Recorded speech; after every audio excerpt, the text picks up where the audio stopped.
Daily Bible reading, Genesis chapter 30, verses 1 through 21. When Rachel saw that she had borne Jacob no children, she became envious of her sister, and Rachel said to Jacob, "Give me children, or I shall die." Jacob was incensed at Rachel and said, "Can I take the place of God, who has denied you fruit of the womb?" She said, "Here is my maid Bilhah. Consort with her, that she may bear on my knees, and that through her I too may have children." So she gave him her maid Bilhah as concubine, and Jacob cohabited with her. Bilhah conceived and bore Jacob a son, and Rachel said, "God has vindicated me. Indeed, he has heeded my plea and given me a son." Therefore she named him Dan. Rachel's maid Bilhah conceived again, and bore Jacob a second son. And Rachel said, "A fateful contest I waged with my sister, yes, and I have prevailed." So she named him Naphtali. When Leah saw that she had stopped bearing, she took her maid Zilpah, and gave her to Jacob as concubine.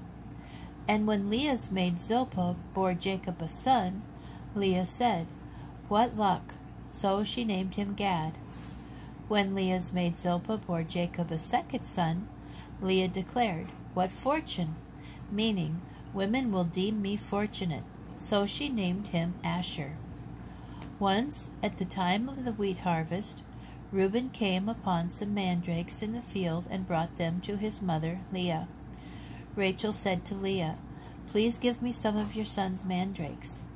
But she said to her, "Was it not enough for you to take away my husband, that you would also take away my son's mandrakes?"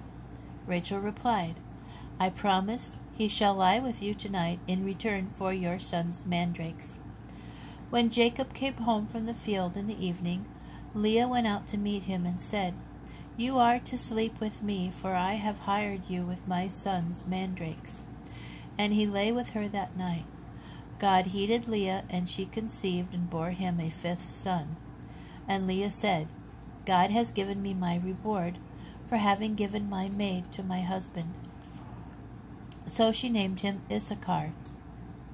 When Leah conceived again and bore Jacob a sixth son, Leah said, "God has given me a choice gift. This time my husband will exalt me, for I have borne him 6 sons." So she named him Zebulun. Last, she bore him a daughter, and named her Dinah.